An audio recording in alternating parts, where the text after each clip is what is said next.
Welcome to Monday Jazz and Conversation, presented by a collaboration of 4 nonprofit organizations: Gold Coast Jazz Society, South Florida Jazz, Sunshine Jazz Organization, and the Miami Jazz Cooperative, all of whom are dedicated to bringing jazz to South Florida audiences. Each Monday, Wendy Peterson and Nikki Orta feature the music and talk to the country's most talented and interesting jazz musicians. So we welcome Ira from his home in Miami to celebrate his 89th birthday with us online. Hello, Ira Sullivan. Happy birthday. Hey. Ladies and gentlemen, the amazing Nicole Henry. Woo! Hello. So, ladies and gentlemen, please welcome John Fedchuk to the hang. Hi, everybody. Great to be here. The amazing and beautiful and the world's best person, Brenda Alford. Hi, Brenda. Live up to that. Okay, I got some living to do. the very incredible guitar player, Mr. Go ahead, you do it. Jonathan Christberg. How are you? Hi, guys. How's it going? Please welcome to Jazz and Conversation the amazing Joe Donato. Joey D! Hello. How are you? I'm so Good evening, sad ladies and that gentlemen. we gave This you is Ralph stress. Edwards, and tonight, it's Joe Donato. This is your life. And now, the hosts of Monday Jazz and Conversation, Wendy Peterson and Nikki Orta. Yes, it's Wendy and Nikki. Here we are again. I feel like you hardly talked in those intros. I feel like I was just a big mic hog. So I apologize If the shoe fits, right. you have more experience. There you go. I guess I'm a talker. Welcome to Jazz and Conversation. We are so happy you're joining us. And tonight, like every week, it seems to me that we've had just an amazing run of incredible people. 30 shows. This is 31? This is 30. This tonight. is 30. Okay, so happy 30th Yes. anniversary. 30, yes. Or something like that.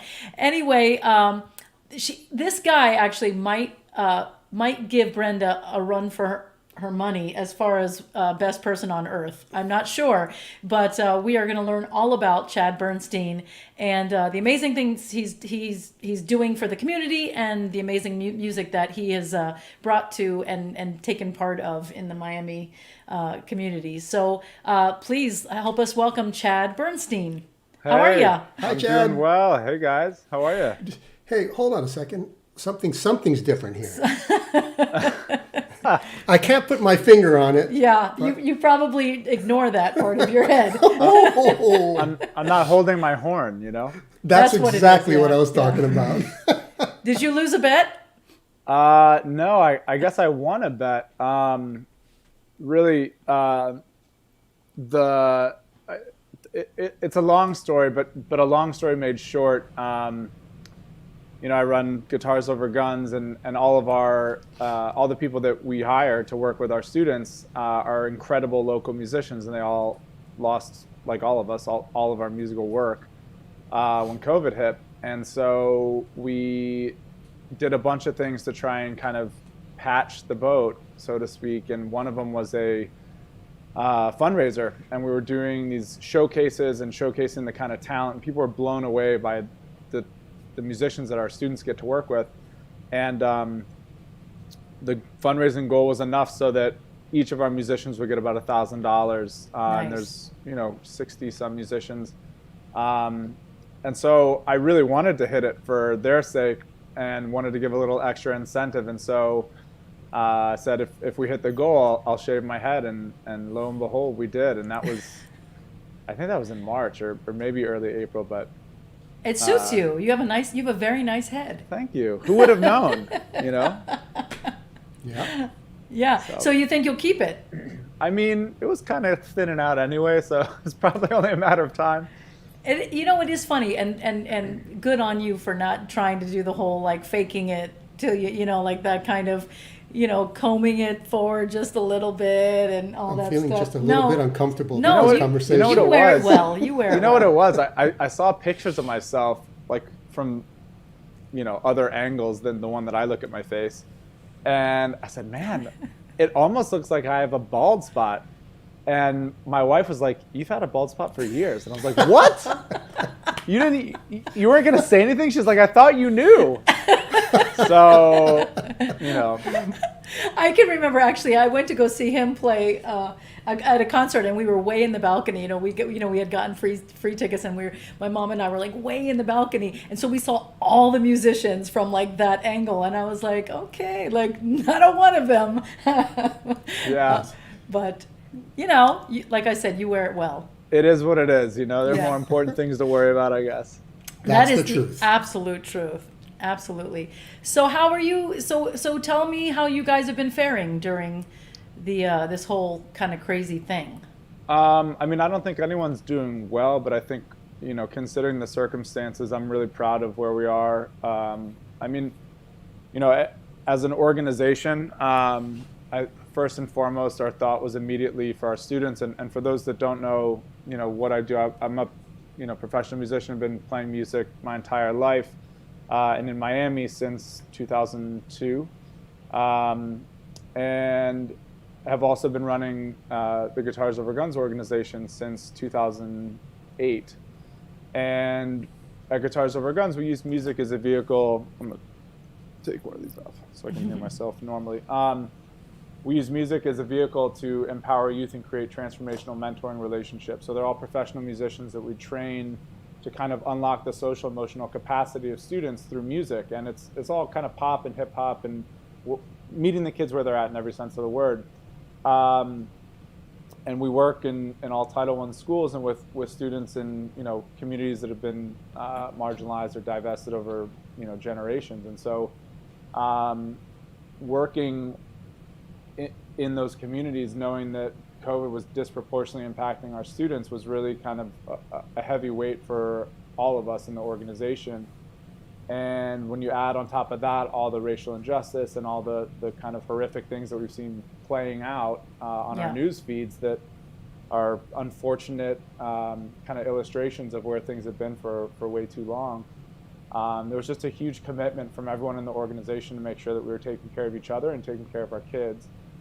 And so we did a couple things. I mean, first we committed to paying all of our staff and all of the musicians that work with us, 100% of their expected income, no matter what happened with sessions and being able to get into schools and all that stuff. And so that was I think a really good kind of opportunity to stabilize at least a part of what everyone was worrying about. And then immediately went to work making sure that kids had access to food and water and safe shelter, and then internet connectivity and devices. I was going to ask about that, because I would assume that you're trying to do some of it online now, move it online. But if it's a community that doesn't have the greatest Wi-Fi, then there's not much you can do. Yeah, so a couple of the companies, really stepped up in a big way. AT&T in particular, just creating like a big hotspot over a lot of the community.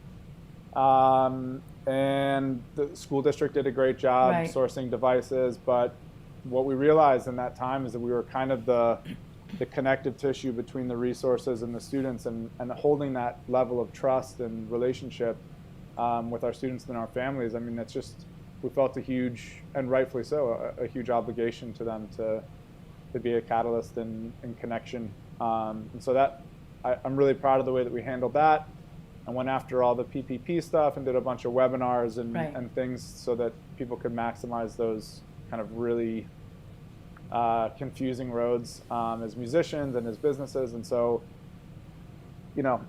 it's one of those awful situations that you wish would never have happened, obviously, but it's really inspiring to watch people come together and support each other and get creative and find new ways to connect. I was just going to say, the creativity that I've seen and is kind of astounding.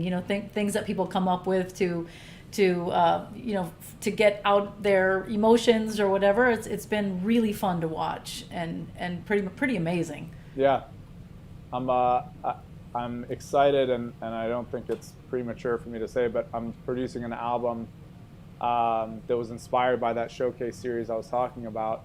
Of all musicians within Guitars Over Guns, kind of writing to this moment, and I'll be really anxious to get cracking on that. We've got a lot of incredible submissions, so it's been fun to focus on the parts of it that have really forced us to be creative and reconnect. In new ways, which is fun.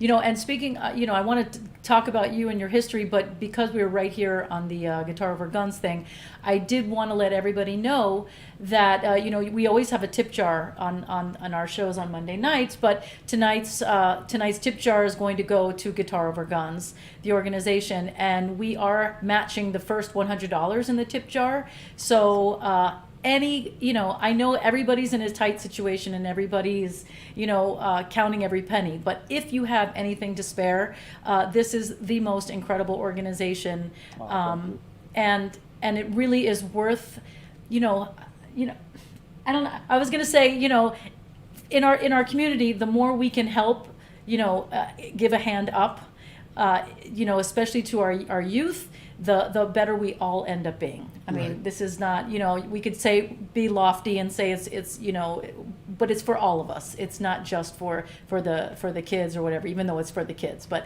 it ends up benefiting all of us. So what you have to do is you text the word tip jar to the number 44321, and then you basically get another text that sends you to a really secure website where you can donate whatever you can, and we will take anything. So so thank you in advance. But it's such a great, oh, look what I did. I just pulled out my Your tech will take care of that momentarily. Yes, thank you, tech. So you are from Chicago, yes? Yeah, I grew up in a suburb just north of the city in Wilmette, and really cut my teeth going down as a 14 and 15-year-old. I had a mentor out there. His name was Paul Bassa. He's a great trumpet player, but we'd go into like Evanston Band and Orchestra to get my horn and work done on my horns or whatever, and pick up Aebersol records and sheet music, and this guy realized that, yep, that's it. That may even be, I think that's probably Chicago, but I was born in Philadelphia and grew up in the suburbs of Philly, and then moved to Chicago. But yeah, I mean, as a 14, 15-year-old, was going down the Andes and playing the jam sessions there, and the jazz showcase, and checking out music, and playing in basements of churches, and sight reading bands as soon as I could drive. And it was, Well, and where did you find your love of music? Not too much before that picture. I mean, I kind of, at a very early age, like 3 or 4 years old, kind of tinkering around the piano. There was something there that my parents keyed in on, and I think I started taking piano lessons when I was about 5, and then ironically got to the point where I wasn't too interested in the music that my piano teacher was able to teach me, and about the same time found trombone. And when I tried out the instrument, I remember the year before wanting to bring a cassette tape recorder to record the middle school band, which I'm sure was horrendous, but was so moved by the cacophony of sound, that it felt like somebody was taking every hair in my body like a marionette, and just slowly pulling them up, and giving me insane goosebumps in a good way, not pulling out your hair no, but I felt it was tingling. I just vividly remember this, my whole body. It was really bizarre, and I was so moved, and I was just I have to record this. And then the next year, when we were able, I was in 4th grade, to try out instruments. I tried out the trombone, and I said either that or the cello or bass, because big hands, and so long arms, I could reach all the way to 7th position. They're like, all right, cool, try this one, and I picked it up, and I was like, all right, sold.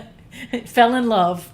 And then we played some New Orleans jazz piece in the concert band, and I was like, what is this? And then I was, all right, we got a groove going, and now I'm in. It's so incredible. That's such a great story.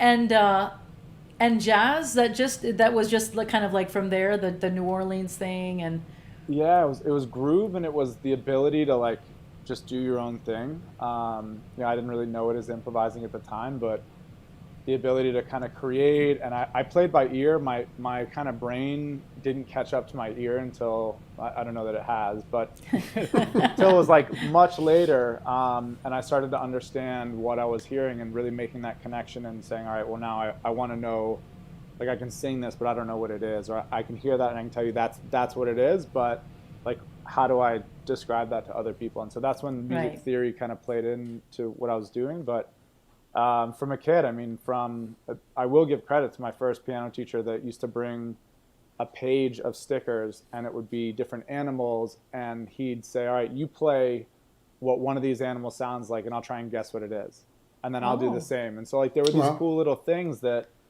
got me thinking on that level, and I was always creating, and I'm hardwired that way. That's a really cool thing for a teacher to do. Yeah.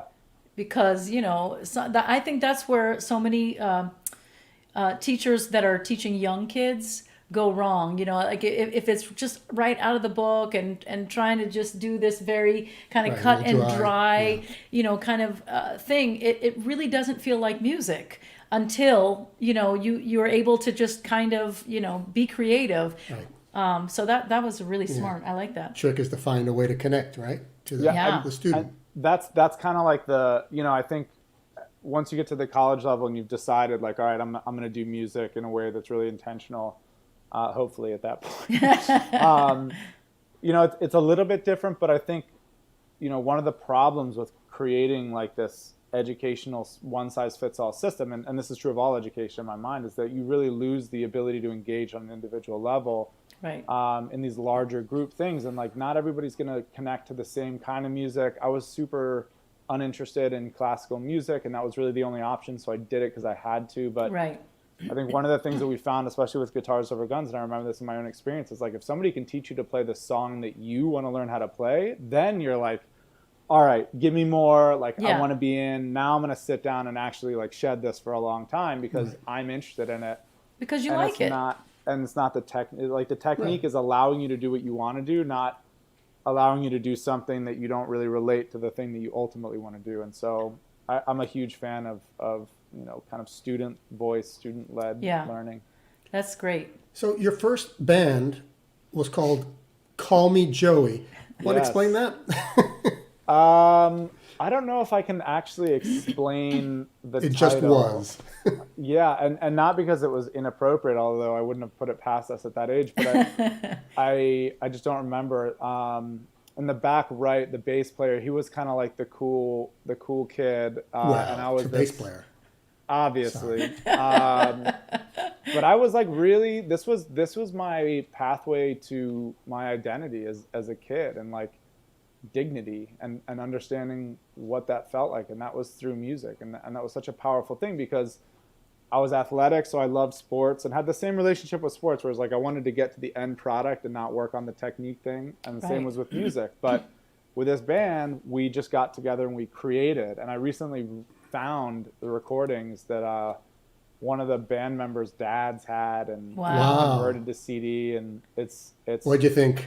it's awful. No, it's so much fun. I mean, we were improvising, we were doing all these things that I look back at now. I'm like, man, for you know, how old would I have been? 12 or probably 11 or 12. Like at that age to have like a thing, and that was my identity, and that was like who I was. I mean, that was a huge deal to me. And what would you have called the music? What was it, jazz or was it? No, kind it was ska. It was Oh, really? straight up, for sure. Okay. And I never had if I have a microphone in that picture, it was the rarity. I mean, Oh, I you were think just one blasting. of the things I'm not seeing one. Yeah. I blasted, and I was always too loud. I mean, it was like, well, I was always too loud in like band and orchestra. But my whole approach to sound was just like fill up the horn with air. And I mean, I just remember playing until I was like, there's a mic. chops were bleeding. So Right. Oh gosh.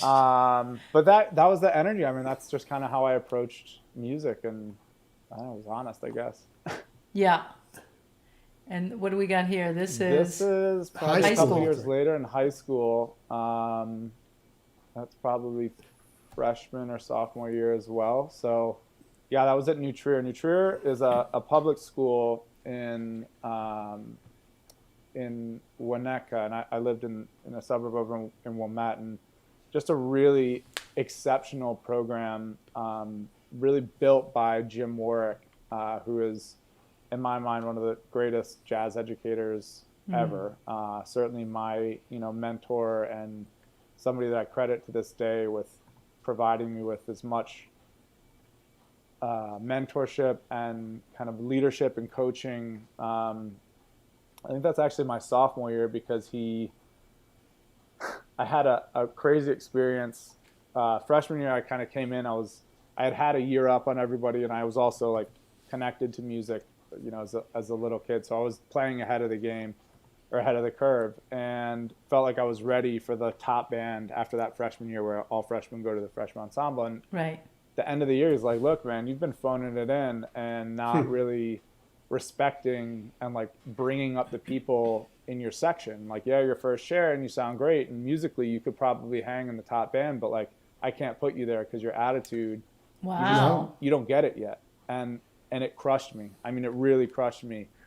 And I'll never forget that. I mean, I'll never forget feeling that small and feeling like, oh my God, this is not the vibe I was trying to give off. But how much, he's like, all right, you got to look inward and then look outward and like see who you're leaving behind in this. So a good lesson, even though it was a tough lesson. Man, I've had a couple big failures. I mean, I think failure is probably the greatest teacher for all of us, but a couple big failures that have really set me straight, and that was one of them for sure. Yeah. I try to always tell my students, half the time I'm just like, you will learn so much more by your mistakes than you ever will by doing it right. So just, even if you're not maybe ready, go for it, because you're going to learn something from it. What not to do, what to do. You don't know. Yeah, if you can do that in music, I mean, music is the most deeply personal. Right. Like, you have to take such a leap of faith to step in and like cross that threshold onto the stage, and walk into that radical vulnerability that is being on stage and performing and taking that chance on yourself. Right. That says, this is who I am, out here to be received or judged or whatever's in your mind at the moment. And like, that is such a transformational act. It is such a profound act of courage. Right. To really like just surrender yourself to that moment, that if you can do that microcosm is like the greatest teacher in life. And I find too, I try to explain to them, that I think you are a worse judge and critic than the people that are going to be listening. Like you're going to be harder on yourself if you make a mistake. Half of the people aren't going to even notice unless you kind of telegraph it or whatever. So yeah, it's a hard. It is hard to be vulnerable. That really is what I think makes music magic. Just the fact that you are willing to be vulnerable. I mean, how many times do we make that excuse? Like, oh, I couldn't possibly do that, so I won't try. Right. And that's whatever, your fitness goal, your professional goal, your relationships. I mean, how many times do we like self-sabotage something because we're just, it's so true. And if you actually take responsibility and ownership for that, like it'll change your life. I mean, it just does. Very true. Well, I would like to just play a real brief clip of Chad in action. I know we're jumping around in the timeline here, but this is a minute-long clip of you with the Spam All-Stars, which I'm sure we're going to talk about for sure at some point, but we have to get to your life story. I have loads of pictures here. So this is Chad in action with the Spam All-Stars. One of Miami's best.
Well, that is definitely all about the groove.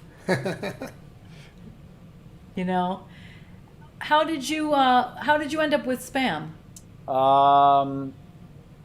It's a funny story. So I my first kind of big thing in Miami was playing with the band Suenalo, and that was early days for that band as well. That's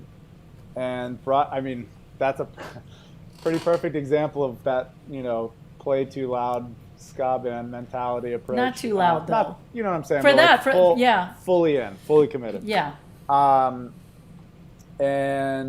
was playing like that in Suonolo, and the percussionist from Spam All Stars, Tomas, came in. He was like, "Oye, shot." Chad. You know, like he eventually told me to come and play with Spam at Jazzed, and he spoke kind of English as well as I spoke Spanish, and it was like I get you, I see you, I want you to come and play. Didn't know the circumstances, like, is this a gig? Am I coming to sit in? Like, what's the deal? And came and sat in and just like clicked with the band in a major way. And, you know, both of those two bands, there's a live energy to that music that just like is so intoxicating. And I live in those moments of like live with the energy, you know, from the band and the energy from the crowd, and like everyone meeting in this middle moment that neither of you could get to without the other. And it's euphoric. I mean, it's like a timeless thing. It's a timeless feeling that that actually is the thing I'm missing probably most from the musical world in quarantine, is that we just don't have the other side of that. Like, you can play, you can even play with some people, but man, it's just those late nights where people are just kind of lost in the groove is something. And I have a couple questions, because one, you ended up coming to University of Miami. Mm-hmm. Did you expect to stay, or did you expect to go back to Chicago? My whole kind of journey to was an interesting one, and Tom Garling, who's a really killer jazz trombone player. He was in school when I was in school, and he was my favorite. Okay, so favorite. Tom was the one that was like, "Hey man, like, I know that this isn't the conservatory vibe, but like, you should really check out UM's program." And he and Warwick, my high school director, were like, you know, make sure that you get around, you like take a lesson with the bone teacher and like see if you vibe, and then check out, like, what are you looking for? Are you looking for, like, you know, that conservatory type, like blinders on, focus on the music, or do you want, you know, something else? And I wanted to be a college kid. I wanted like football, and I wanted you know, fun and partying and all that stuff that you want as a kid. And like, I took a walk across UM's campus, across the IM field with, you know, co-eds out on the field sunbathing, and walked by the pool to the, you know, music school, and was just like, what is this place? It was February in Chicago. You know, I was like, sold. And I took I heard CJB play, and I took a lesson with Dante, and he and I hit it off, and you know, that kind of wrote itself. But yeah, I mean, there was an opportunity to come down and to do so on a full, you know, musical scholarship, and so I just jumped at the opportunity, and you know, didn't expect to get as invested into the community as I did. Although I don't know that at that age I was thinking about that anywhere. It wasn't because it was Miami, but I really fell in love with the city through the people, and like, I feel like my entire life has been kind of a foot in different worlds. Mm-hmm. Certainly was that way in Chicago when I was a student, living on, like, in these nice suburbs, but spending so much time in Chicago and just seeing two worlds.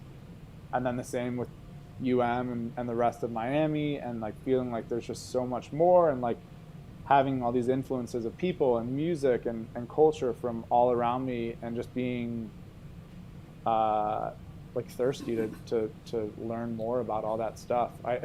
My first, the percussionist in the Spam All Stars, Lázaro, is like a babalao, and like a straight, like, Cuban, you know, practitioner of Santeria and like the whole nine. And I ended up going to his place and like fully indoctrinated into like a Wawanko like jam. Nice. And like came into the music that way, and like a chicken had been sacrificed, and there was a goat skin drying out, you know, in like a saltwater bath to be made into a drum that had goat that we were eating, you know, and like, I'm like, this is amazing. I mean, Right. the music is so heavy and so deep, and like understanding like where like the orishas fit into like the groove and the like that whole circle, and then having that music be a part of like such a core part of Spam All Stars, and then all the other influences in Spam and where that led us. And Right. I mean, I just like how could you not love Miami? Like it's just there's so much that I don't know. I love the city. Yeah, it's amazing that you well, not everybody's able to embrace that, the different, and want to have the curiosity to want to know more. So and that I think is where music a lot of times kind of makes a bridge, Yep. because it is it's so much easier to communicate musically sometimes than maybe language or even words, for sure. So it's beautiful that you would even be that curious to know that much about something else. Yeah, I mean, it's been. Speaking of cultures, somehow you made it to China early on. Yeah, that's me up front in the strawberry blonde hair. Not one of my better stylistic decisions, but my hair record is not speaking strongly for itself, I don't think.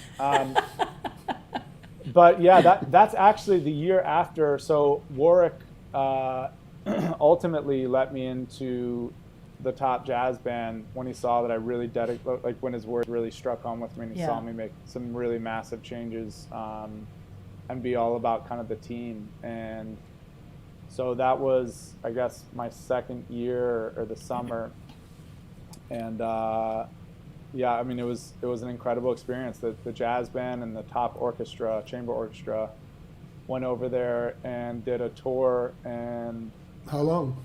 That picture is from the Great Wall. Wow.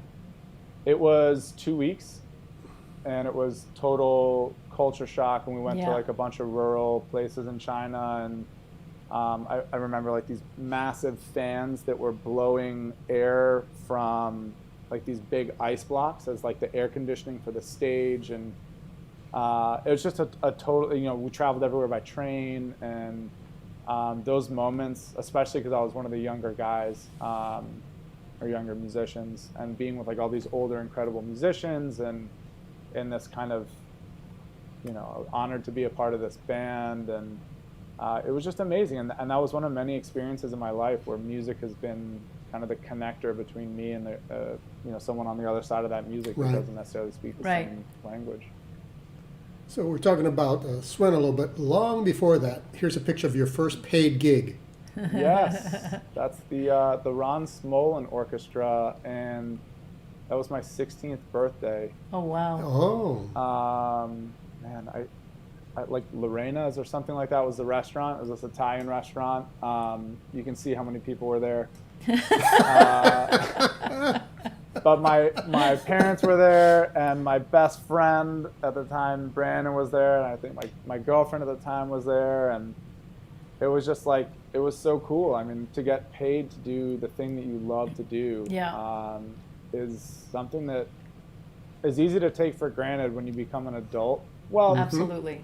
Easy to take for granted when kind of the resentment of like not having that pay as much as you think it should comes into play. But still have that resentment. Yeah, I mean, and rightfully so. But I always find that it's an interesting, it's like a two-way thing, because there is that sense of, oh well, gosh, we've spent our whole life doing this, we should be able to make more or whatever. But there's also that, how do you put a price on what you do? That, that's the other really hard thing of saying, and you love it so much, it's, it doesn't feel like work for sure, most of the time. That it is hard to put money, like a monetary value on it. I could improve the current monetary value for sure. I have a better number than what's there right now. Well, we also haven't been actually able to make the music. Right now, anything beyond zero would be a better number. But So, but I mean, it speaks to the sacrifice that people are willing to make to do this, and like to jump into that water and figure it out. And how many stories do you hear of somebody that was doing this and then went to like the corporate world and picked up a gig that they didn't care about, but like paid them well. And most are not long lasting in that, or trying to find a way to come back. And look, we all have different responsibilities and obligations, and no, you know, without throwing shade on anybody that makes any decision for themselves or their families at all.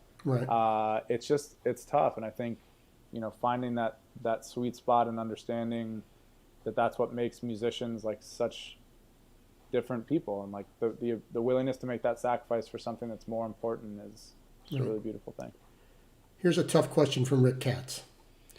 You love sports in Miami. Where are your sports loyalties, Chicago or Miami? Good question. Want to take the fifth? No, not at all. So I am ironically, a huge Heat fan. I was never, even though I lived in Chicago during some of the Jordan heydays, I didn't start playing basketball myself until I got to college, and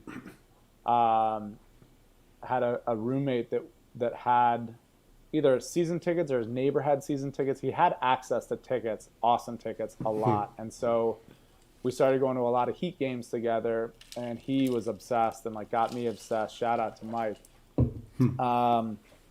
But at the same time, Spam had just played the like entrance music for the Heat and done some stuff with them. And then, so I'm a huge Heat fan. I'm a huge Canes fan. Tough weekend. Yes. The Dolphins won though. Yeah. You know, I love the Dolphins as an organization. Yes. They're really incredible. They do a lot of amazing community support. But I'm a Bears fan. The Bears. Sorry, Jason. The Bears didn't send my kids any onesies for, you know, when they were born. The Dolphins did. So there you go. Better organization, but my loyalty is to the sports team of the Bears. And then, the Cubs for sure, and the Blackhawks. Yeah, cool. Look at that. Perfectly answered. And I still have some Phillies love and some. Right, I was going to say Philly too. Right. Yeah, so I'm a mutt. So this is your first recording session, or your album? As a leader. So I was, I think 16 was my senior year, and the school got to do like you could do a senior project and take like a month or two at the end of school and focus on something that was kind of career based or that you were passionate about. And I wrote and recorded my first CD, and it had some arrangements on it, and then it had some originals on it as well. It's a really cool experience. It's so that I love talking about people's first experiences in the recording studio, because it's always either you're too kind of wide-eyed and naive to really feel the pressure, and then when you feel so much pressure, you know, knowing that it's going to be forever, that it's like debilitating almost, you know. It could go either way. Yeah,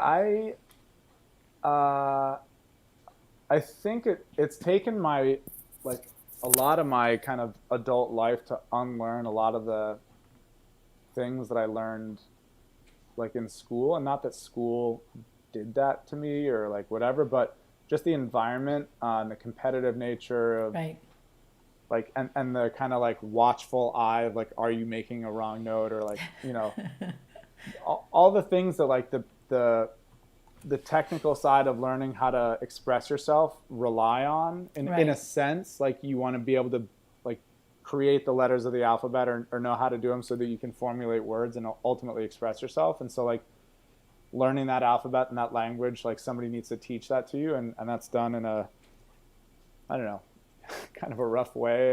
And I don't resent it, but but it took me a while to like unlearn a lot of that. And I think that was like before I really started feeling, that's not true. I felt a lot of that then too.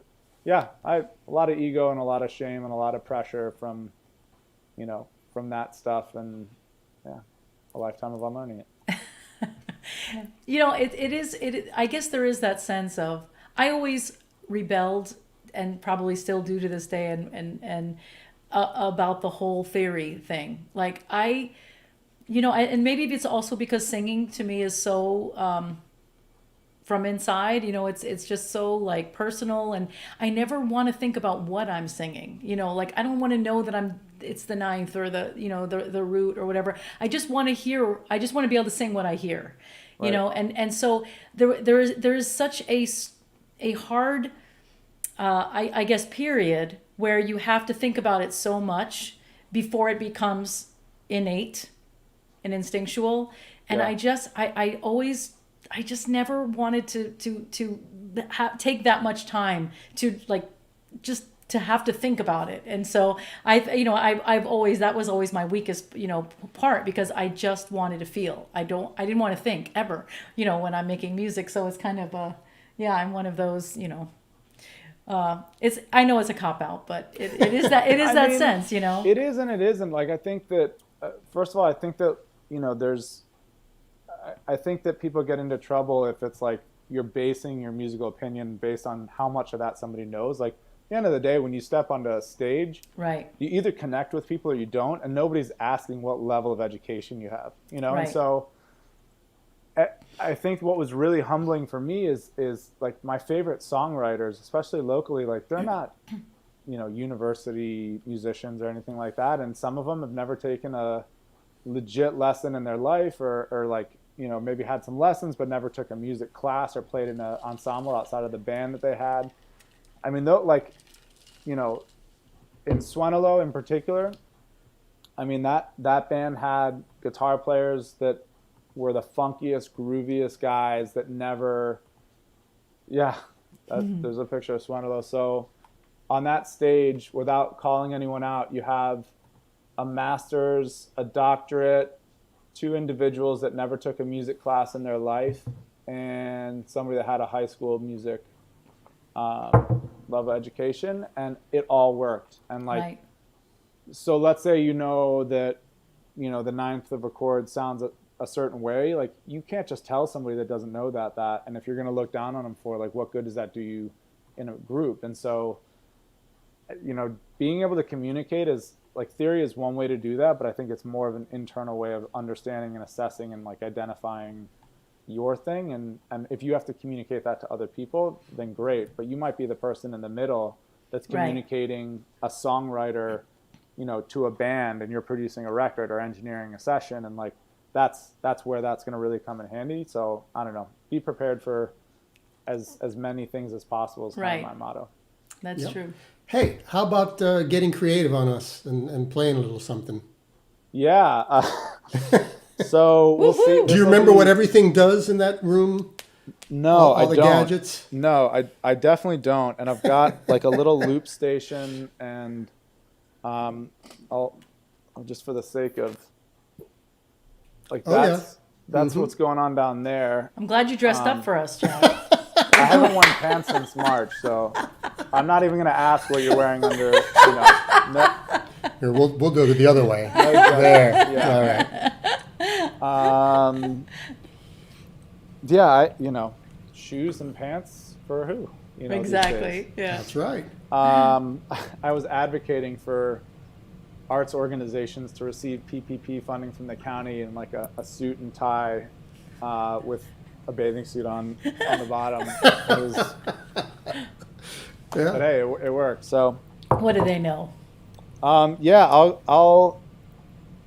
give this a shot. Yeah, make all the necessary connections, and why don't we bring up the tip jar thing again? Yeah. Okay. So I don't know. Let's see how this goes. If it's going well, put the tip jar up there. No. Oh, no it's going to matter go what. well. Yeah, so we want to, all of the money that you put in the tip jar tonight is going to the amazing organization Guitars Over Guns. And what we usually do is you text the word tip jar, the word, like that's your message, in the line of where you would put your message, it's tip jar, and the number that you're going to send it to is 44321. The first $100 will be matched, and like I said, you can give as much or as little. We will take anything, and we will match the first $100, and it is such a great cause that it's definitely worth it. Sure. I hear it. Yeah. All right. So, We'll see how this Dr. Chad Bernstein. Yes.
Yeah.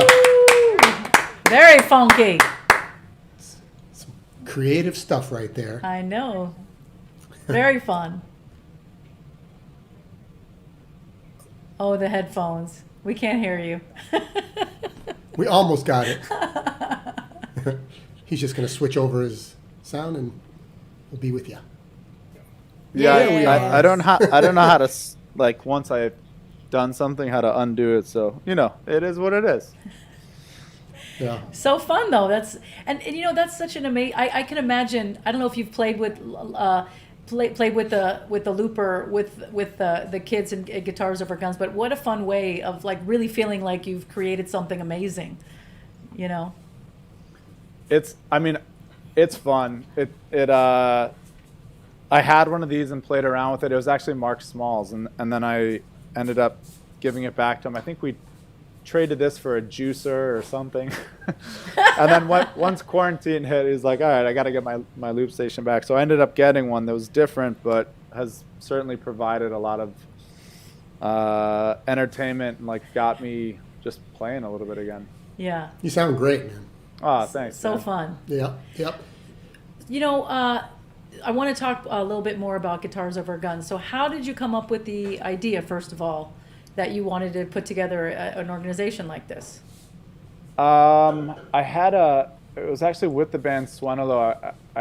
We had a friend of ours that, late one night after a gig said, hey, it'd be really awesome if you guys will come and do like a career day type thing at this juvenile detention center. She had been working with a group of students and kind of teach, I think she was their teacher or something, and just wasn't connecting or getting through. And it's like, I don't want to bring like a, lawyer in there or a doctor in there and say, hey, this is career day, but maybe a musician would be interesting enough that they'd kind of perk up to it. And they totally didn't at first. I remember going into the juvenile detention center and, like, we had all of our instruments and the guard's like, nah, you can't bring the guitars in because the strings could be used to strangle you. And, oh my gosh. And just being like, this is a sobering kind of reality. Ultimately getting to take everything in and set up and just failing miserably to, like, connect with these kids in talking about what we do. And we were playing with some pretty heavy musicians and, like, some pop artists, and all of us kind of did our own independent things outside of the band as well, but it just wasn't interesting to the kids. And then we started playing and grooving, and then we got some heads bobbing, and then our MC started rapping, and the kids were like, okay, like, this MC, Amin De Jesus, is like totally killer. And he started freestyling, like, Nick and Wendy looking trendy, blah, blah, blah. It's just like off the top. Like, I mean, this guy could go on forever. And the kids just ate it up. And then we stopped the song, and this kid from the back shouted out, like, na na nueve. And the guards, of course, like, sit down, shut up. And we're like, no, sing it again. So he sang it, and then the whole band chanted back, na na nueve,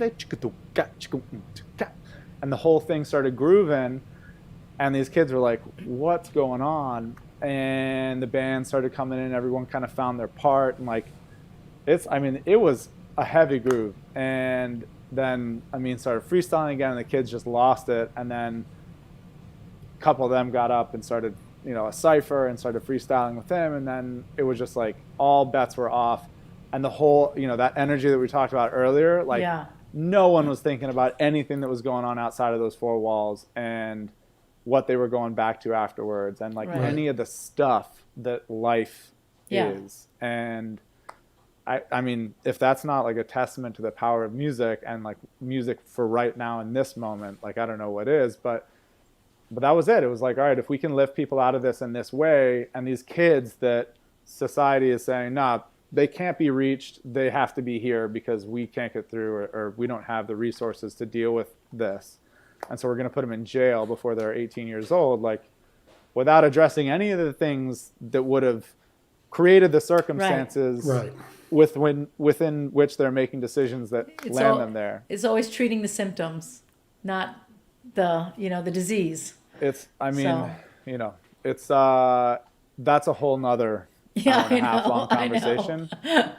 But I think one of the things that music has been really incredible for is showing us that, like, if you can create a situation where you have the opportunity to listen to these kids and actually ask them what their opinion is, you'll be surprised at what the answers are. And if you're telling me that the answers to the reasons that kids like that are ending up in those situations, and I say kids like that, I mean kids that do not have the same access to opportunities, and do not have the same access to so many of the things that we take for granted and think and write into law that should be afforded to everyone. Like, those kids have the answers to fix the problems that we have. And if we can start investing into those kids and giving them the opportunity to speak at the tables that they're not usually invited to on the issues and why, and on the solutions, like, we're not going to create solutions for people that aren't in the room without their voice. And so that's kind of what Guitars Over Guns is, and, like, why music is such a powerful medium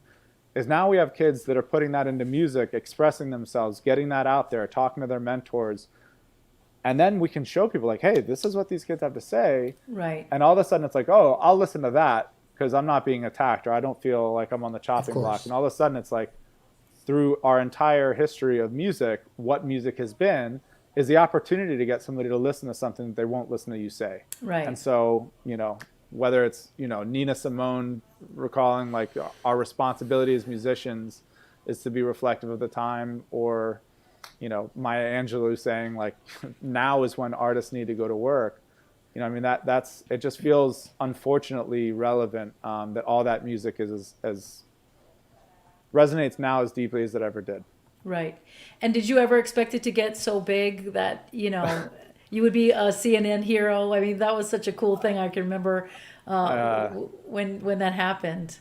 Yeah, I mean, obviously, that was probably a bigger surprise to me than anyone. you just, you don't do the work for that reason. Right, And exactly. you never think that, I mean, there's so many people that are deserving of that kind of recognition and whatever. You just don't ever see yourself as one of those people. You see yourself that took baby steps that were the right thing to do over and over and over again, till you get to a point where you're, at one like level of where you want to be, and then you set the goal further, and you keep inching Right. towards it. And those moments are really powerful when you look backwards and you say, holy crap, I've climbed more of this mountain than I thought was possible when I looked at from the bottom up to the top. And Right. And the amazing thing is what a great platform it is to be, It's seen amazing. by so many people and get that kind of exposure is just incredible. It's really incredible, and I'm so thankful for those things, not because of the attention, but because of Right. the attention Focus. for the organization that it Yeah. brings, and the opportunities that lead to moments like that, where Rudy and Santa Maria are holding a proclamation to the city because since 11 years old they were a part of the program and have been performing and expressing themselves, and now they're shaking hands with mayors and, Right. and county commissioners and seeing themselves as worthy of being in those places and elevating their voices and speaking. And how to their what a experience. powerful teaching thing, just to realize that they are worthy and it is it's doable, Yep. it's achievable. Tell us about this picture, Chad. This is one of my favorites. This is a gig in Naples. It's like a DJ bar mitzvah gig. And this is one of my first students as well. It's the first time he ever picked up a guitar. The same with Rudy, but this is Gabe. And the first time Gabe picked up a guitar was in Guitars Over Guns, or in the classroom of my chief operating officer in his guitar class. And he is now, first of all, that was like a good paying gig. And it was his very first gig, and now he's gone on to start his own organization, or his own group called Kingdom Vibes, and is inspiring all kinds of people, and has elevated his voice and his ministry and his path. And he's now on our board of directors, and Oh, wow. traveled with me a year and a half or 2 years ago maybe to Oakland, invited by the Obama Foundation. There you go. And shook hands with Obama as a representative of Guitars Over Guns being a community to watch in Chicago, alongside of Kenneth, Claire, and Add to the MC. And this guy, Add to the MC, is one of the most incredible MCs, hip hop artists, like community leaders. He runs our community-based studio on the south side of Chicago called the Haven Studio. And this dude, I mean, he's got a TED Talk. He's just like the most incredible. He's got an album called Jim Crow the Musical that should be required listening. Wow. It is, I mean, it's just amazing. I can't say enough about this guy. So now Guitars Over Guns are in not just in Miami. You have one in Chicago. Yep, that's our first program in Chicago. I think maybe the third year in, but that was at UCAN Academy. That's our mentor crew there, and yeah, we've been in Chicago for 6 years now, and serve almost as many students in Chicago as we do in Miami. Oh, wow. Which is about 500 in each city. And so your goal is to put them in different cities? Yeah, this was actually on that show. Steve gave us a check for $5,000 Oh, wow. from Sweetwater, and that's what started. That was the seed money for Haven Studio. Okay. So all the gear for that studio. So our goal in 10 years is to be in 10 cities, serving 10,000 students a year. It's amazing. Yeah, it's gonna be exciting to get there. And this is all of is this here? Yes, that's at Ball and Chain Okay. during our student showcase, when that was still not a scary sight. Yeah. Right? But yeah, we would take over courtesy of Zach Bush and his team at Ball and Chain, but like a local live music venue, and the kids, like you see the kids with a clipboard, or the kid in the clipboard in the front row. Yeah. That's our stage manager. So the kids all have jobs. They all work on putting the show together and managing the stage and managing the different acts. There were, I think 10 different schools or 13 different schools represented this past year. It's just incredible. I mean, we've been doing this now for 12 years. Some of our students, like you saw, juniors now on our board of directors. 5 of them are working in the organization. 1 of them is on full-time staff. It's really incredible. I mean, success looks like them actualizing their potential and stepping into roles of leadership. And when they get to do that within the organization, I mean, it's incredibly powerful. Right. That is incredible. And this is a picture of the Miami Foundation. Yeah, so that's probably like the greatest honor that people wouldn't necessarily know about or anything, but personally the greatest honor. The Ruth Shack Leadership Award. So Ruth Shack was a staunch advocate of equality and is the one that founded the Miami Foundation and is just one of Miami's many totally badass women leaders. I mean, it's a city built by women, right? So like Ruth Shack was no stranger to tough battles in pursuit of, steps towards equality and a more just Miami, and it's just a huge honor. That's great. Yeah, you guys are doing such amazing things. It's exciting. It's really exciting. Well, and you have some pictures, some other. So you sent us a whole bunch of stuff. I have one more brief clip with the Spam All Stars at Full Moon Key, Full Moon at Key Biscayne rather, and let's give that a real quick listen.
But I said slow, mama, 'cause you're moving much too fast, and I'm not gonna let you drive me down.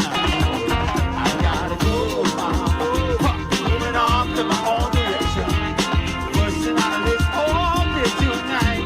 Baby, I'm not your satellite. Baby, I'm not your satellite. Get it right.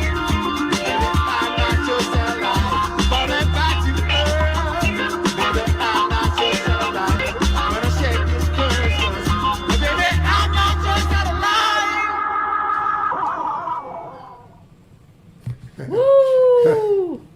so groovy. Yeah, I forgot. It's been so long since we've gotten to play. It's like, man, it feels good. Yeah. Normally when you watch yourself, you're like cringing a little bit, but man, it feels so good. It's nostalgic. Just sad to say. Yeah. Well, hopefully soon. Yeah. That's what I've said. I'm watching constantly a lot of live things online. Constantly. I don't even know where you guys found these clips. I've never seen it. Your people got in touch with my people. Exactly. Okay. But we watch so much stuff online, you forget the energy, what it feels like, the live thing in the same room with the crowd, with it going right into your ear holes. Yes. I know, that's what I say, but it's such a different and wonderful thing. That's what I do miss the most is that energy. I'm gonna be putting a few more pics on, and you can tell us everything you want to about that. Yeah. There he is. Oh man, that is my much better half. My wife, Becky, who, man, she's the mother of our 4 children and a nurse practitioner and the most supportive, incredible human being. We've been together for like 11 or 12 years, and there they all are. Yeah, that's the brood. You have a beautiful family. Thank you so much. I give her all the credit for that. She is she's as awesome a wife as she is a mom. And get yourself a good wife out there, y'all. Seriously. I mean, and you met her here at Miami? Yeah, we met freshman year at UM, and then I was quickly ushered into the friend zone, and senior year she moved into my pad with 2 other guys. She was living with a couple girls and just like wasn't feeling the vibe, and she grew up with 2 brothers, and just the female energy in the house, I guess, was more than too much, more than she was looking for, and it was totally no heat for her. We'd had other musicians and their girlfriends or other girls living at the house, and just kind of a super casual thing, and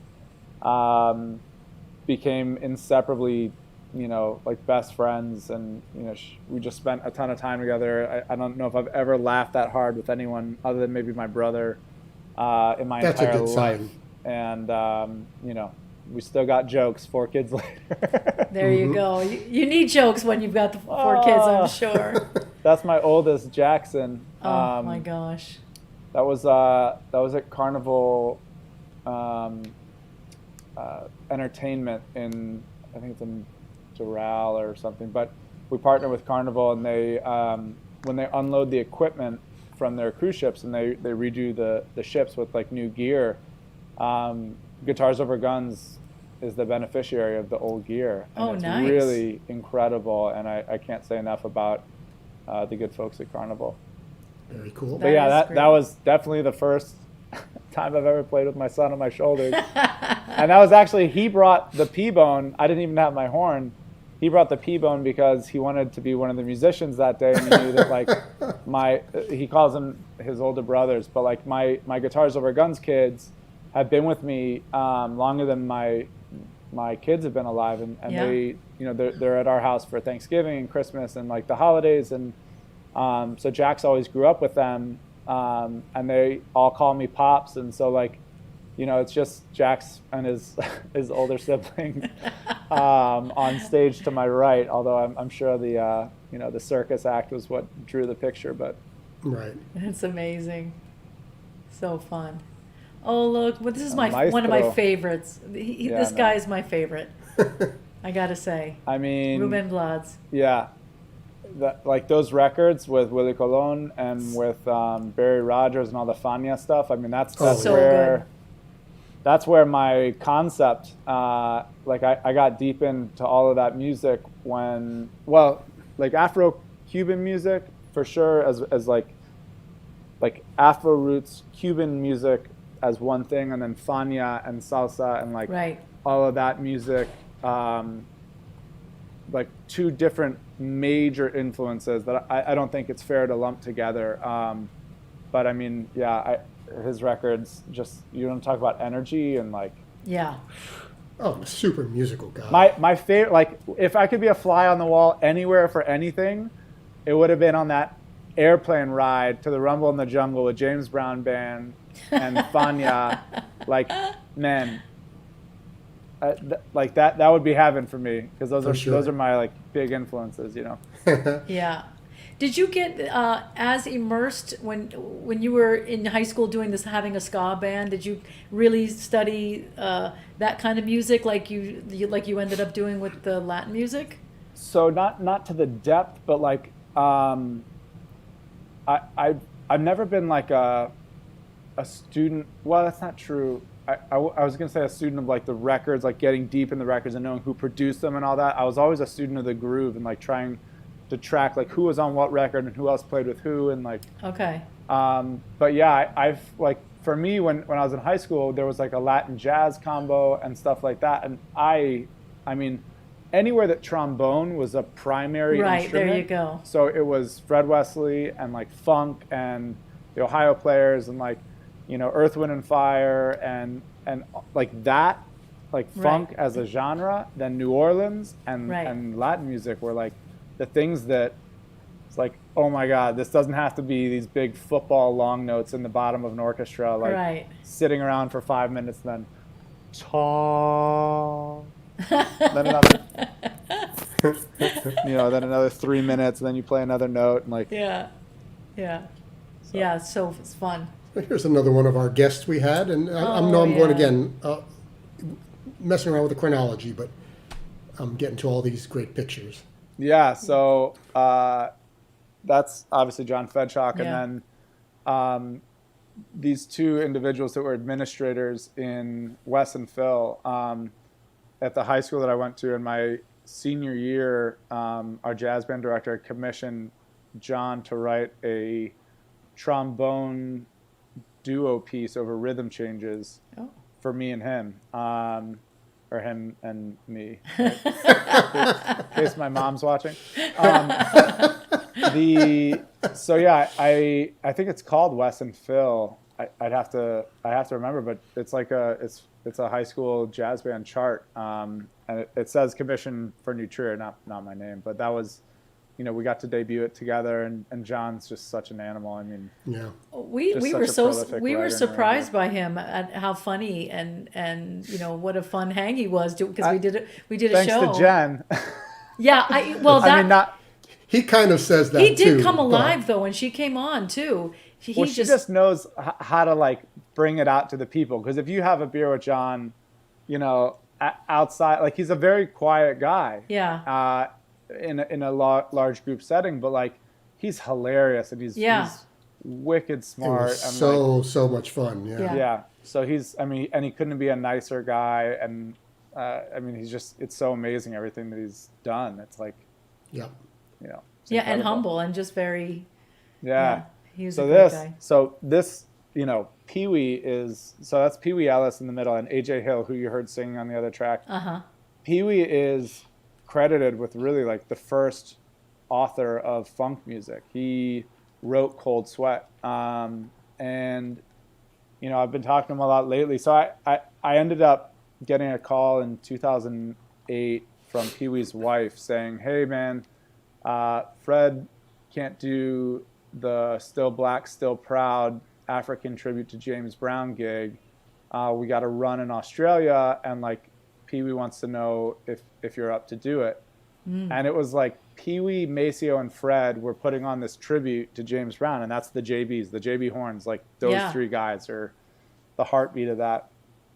And it's still to this day probably the greatest phone call I've ever received. You know, it is.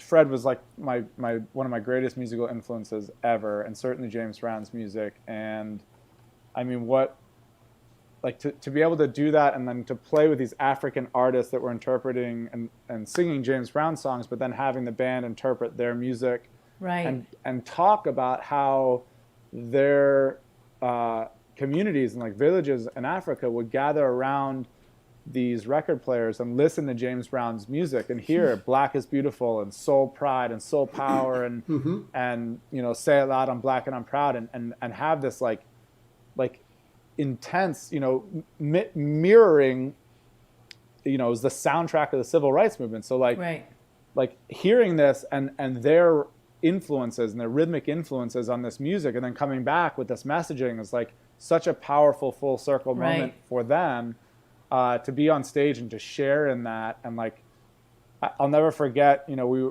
were playing Say It Loud, I'm Black and I'm Proud, and we were debuting the Australia tour didn't actually end up happening, which was such a heartbreak for me. And then ultimately we started a tour on the West Coast, and it started at Yoshi's in Oakland. And I remember being on stage and we had rehearsed and like gotten through it, and you just got to know the parts and like then follow whoever's singing or Pee Wee. And that's, you know, like the whole James Brown Fine thing, like you're following him no matter what. Right. He's always right, which is the greatest lesson ever. Yes. But that's it. Like you know the parts, and then there's nothing left to rehearse. Like don't go crazy. Like play the part. You know, like there's so many instruments playing in James Brown's band, and they all work because of that man right there. And we've then took other tours and debuted another funk project with him in Abu Dhabi, the evolution of funk, evolution of the revolution, all these like incredible things. And hearing him and Fred talk about writing and arranging, like Fred in Abu Dhabi was just like, you know, somebody asked him the question, like, how do you write? Like, what's your approach to arranging and writing? And he's like, well, kind of a big question, but to make it simple, like you write what you feel and then you leave enough space for God to walk through the music. Oh my gosh. And I was just like, that's it. Like, who says that, man? But yeah, I mean, it was like the greatest honor of my life, and to be on there, you know, especially I've been reflecting on this a lot now, and like, all right, we're, you know, say it loud, I'm Black and I'm Proud, and I'm sitting there going, like, should I sing this or not? Like, I don't know. And, you know, like Fred Ross, the lead singer, is like, you know, say it loud, I'm Black and I'm Proud. And I'm like, man, like I'm out of respect. I don't know if I'm like overstepping here. And Pee Wee just turns to me and he's like, and it was that, like, you know, you got to imagine like Pee Wee's face and like just 67 or so years of experience at that point, and like life experience, and like he has a really heavy relationship to civil rights and you know, like it's too long of a story to get into, but there's been a lot of really beautiful things written about that song, which has been downloaded millions and millions of times since George Floyd was murdered. And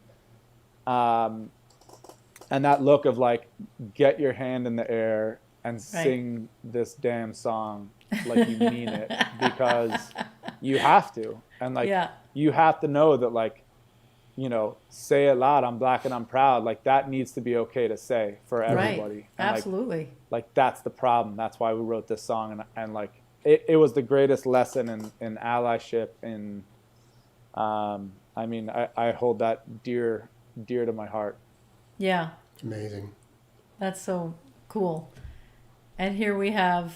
Yeah, that was on tour in Sao Paulo, or no, I think it was in Rio, in the Back to Black festival with that band, with Pee Wee's band, and we were opening for Femi and the Africa 70, and it was like, I mean, Femi, you know, Fela's music, Fela Kuti, for those watching that aren't aware, I mean, check out. There's a Music is the Weapon documentary somewhere, but I mean, talking about like the shrine and Fela Kuti starting this branch of government, and like, I mean, just music, they would play for like 11 hours straight. And I mean, it's like religious, spiritual experience. And anytime you get to connect music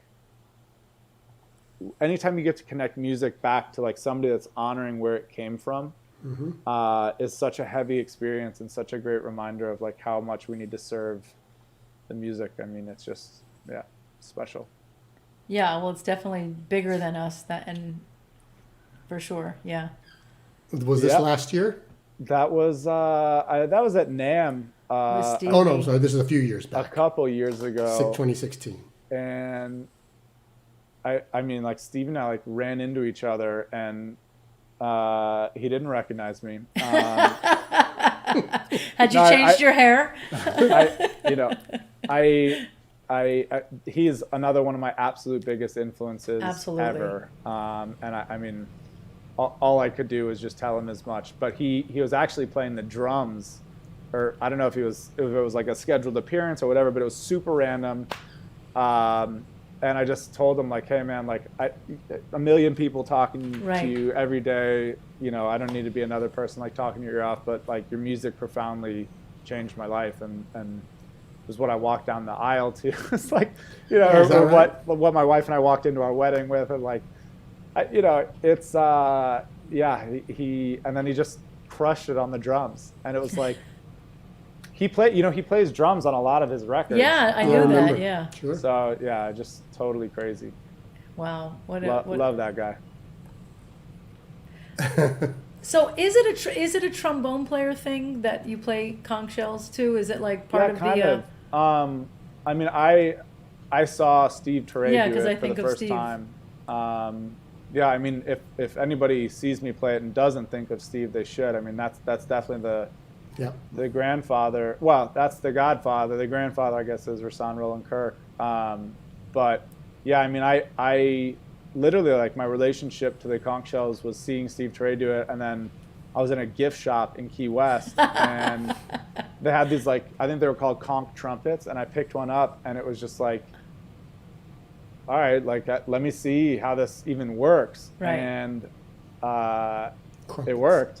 And then I ended up cutting my lips up and, like, just sanded them down a little bit. But like the conch shells that I play to this day, there's nothing altered about them other than the tips being cut off. Actually, hold on. Ooh, are we going to get a demonstration? I'm happy to. They were just sitting on my desk, but this is it. So you can see that the tip is cut off, but outside of just cutting straight off, there's nothing altered about the shell. Wow. Yeah, I mean, they're beautiful. It's probably too loud for. It's a little loud. Us, but it's louder than your trombone, for God's sake. Well, it's a different microphone. No, I know. This was used as like a war cry and like a call across oceans. There's actually like Native American statues in Miami with like statues of people blowing conch shells. I mean, it's super loud. Well, I would like to hear a little bit. So how can you get different pitch just with your hand, or moving your hand in? See if I can do this in a way that is not super loud. Hold on. So yeah, you blow into it, right, and then when you put your hand in it, it's like extending the slide. It's extending the distance that the air is traveling in the shell. Oh, okay. So.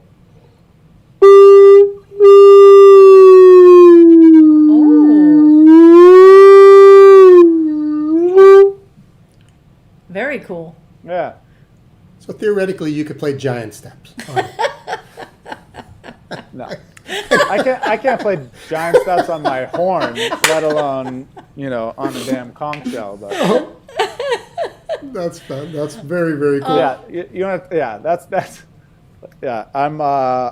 School's over. I got nothing to prove to anybody. I will not be playing giant steps for you tonight. That is so funny. Well, I wanted to talk about one last thing, because you were talking about a competition that you're part of. Yes. Thank you so much for reminding me. It's not something I'm a part of. It's just something that I think is super cool. Oh, okay. Want to share, and it's Kent Savage is a really incredible jazz enthusiast, actually a dear friend of Nicole Henry's as well. But he and Savage Ticket, this really cool company. You can go to savageticket.com.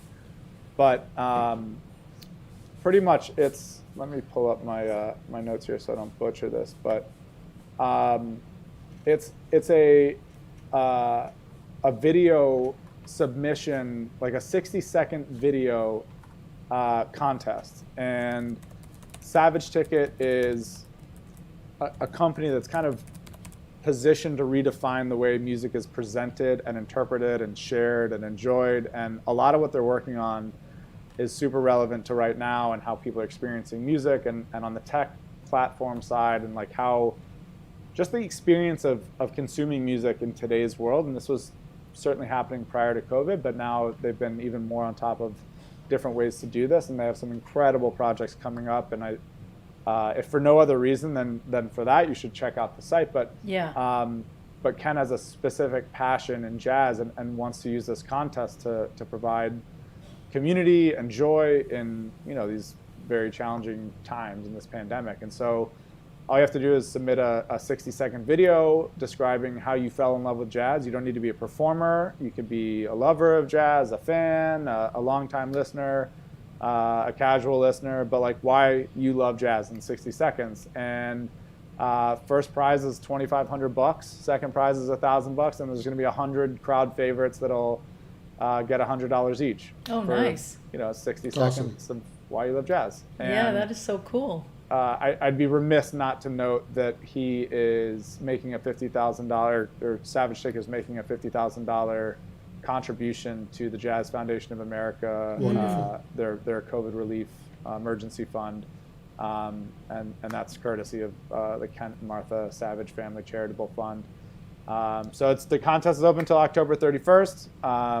Visit savageticket.com to enter, and Yeah, it's very cool. tell people why you love jazz. That's all you got to do. That's such a cool thing, and that you don't have to be a musician or anything else. If you go to that website, I'm not sure you'll find anything, and if you will, it's very old. But Okay, you can check my stuff out at guitarsoverguns.org. Yeah, there you go. And we want to make one last pitch for the tip jar, because all the money will go to Guitars Over Guns. We are matching the first $100. So you would text the word tip jar to the number 44321, and you can help support an amazing cause. And Chad, it was so fun getting to know you and learning more about you. And honestly, if you ever need anything from me or Nikki or Absolutely. Miami Jazz Co-op, you can always ask us for anything, because what you do is so important and wonderful. And we'd love to be part of it in any way that we can, for sure. Thank you. And we will definitely be rooting for you for the 10 cities in 10 years, for sure. Awesome. Thanks. Thanks again, Chadman. What a pleasure, and congratulations on everything you have done and you're going to continue to do. Thank you so much. I really appreciate you guys. I really appreciate the Jazz Co-op, and it takes a lot to keep the music community alive, and especially the jazz community, and I just appreciate all the efforts towards that. So Yeah. thanks. Well, we love what you're doing, and this thing will be over sooner or later, and I know that we'll be able to be on the stage together, which would be a lot of fun. So, Yeah, I look Dr. forward to Chad it. Bernstein. Thank you so much, Chad. Good night, Chad. Thank y'all. Be safe. Bye. So Fascinating guy. Oh my gosh, he makes me feel terrible about myself. I should be doing more. Damn it, I know that. But listen, you have spent another Monday night with us, and we are so appreciative for you and everything that you do. I want to take a couple of seconds to talk about our partners, because we love, we have so many amazing jazz organizations in Miami and Fort Lauderdale and in South Florida, I should say. So the first one we want to talk about is southfloridajazz.org, and they put on amazing series, which half of their season got canceled last year, and we still are it's still up in the air of how we're going to work, if they're going to be able to do it again. But if you would please go check out their website, southfloridajazz.org. They're an amazing organization, and they put on just amazing shows, and they're one of our partners, as is, I know you're keeping it real here, the Gold Coast Jazz org. So www.goldcoastjazz.org, but it's the Gold Coast Jazz Society, and another organization that does great things for jazz education in our community, and we're so go to their website, check them out. We've also got, you ready? Sunshinejazz.org, which is the SJO, the Sunshine Jazz Organization. Also, the same thing. Go check out their website. They put on amazing series each and every year. And this year we're doing this. This is what we're doing. We're doing our very best to keep the music playing and you know, living and breathing as much as we can. And so we're so grateful that you're joining us, and we are part of the MiamiJazz.org. Miami Jazz Co-op is actually what we call it. And if we you know, go check out our website, we put a lot of great jazz, you know, free concerts in the community. Not right now, but soon. We're hoping soon. We're figuring out a place, like maybe we can do an outdoor series, you know, once the hurricane season leaves and the weather gets better, you know, something that we can do safely, because I don't want to we don't want to infect anybody. We want everybody to be safe and sound. So if we do anything, it has to be the right way and something that we can all feel really great about. But we want to let you know that next week we are going to have the very best of Monday Jazz and Conversation Volume 1. So Takes us it'll right to our 15th week. So it's because we've done Smack 30. in the middle. Okay, we're going to talk about all the things that we've done and show some highlights, and it should be a lot of fun. Nikki, I know, has been working hard finding ridiculous things that I've said and he's said. And That wasn't too hard. I know it wasn't too hard.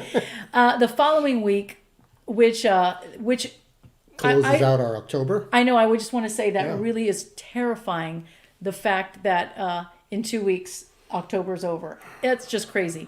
But we're going to feature Duffy Jackson, who is just the most incredible guy. Funny, crazy, loony, but a legend. And so he's going to talk and be on and hopefully sing and play a little bit. And we're just going to learn a lot about him like we always do.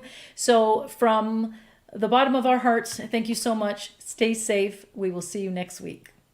Good night.